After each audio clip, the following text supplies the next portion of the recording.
will have to let go of about 3.6 million, AstraZeneca about 623,000. After the country struggled to get COVID-19 vaccines halfway through the pandemic, the private sector now has to dispose over 4 million AstraZeneca and Moderna doses expiring this July.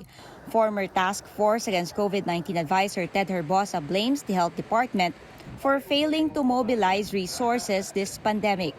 He says the Health Technology Assessment Council, or HTAC, should have been faster in approving the use of available shots. DOH relies on HTAC's guidance to give vaccines. You had the resources and you're not going to use them because of lack of evidence. Yet our vaccine expert panel said, yes, we can use them. Health advocate Tony Liachon questions HTAC's recent approval for the second booster shot for 50 years old and up, when the US CDC already allowed it in March. Na-flag na yung waning immunity sometime in February or March. Former presidential advisor Joey Concepcion also raising the same issue. He says they've been appealing for expanding the coverage since May. Concepcion led the private sector in buying millions of vaccines, of which half were donated to the government. But Concepcion says it's time to move forward. Despite some frustrations on our part, I think we should look at the bright spot. We have been able to reach this point whereby the economy has totally opened. Tourism is back.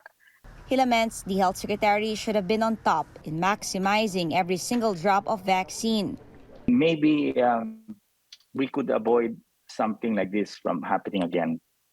A DOH Technical Advisory Group member says the timing of HTAC's decision on who may get vaccinated shouldn't be blamed for the expired doses.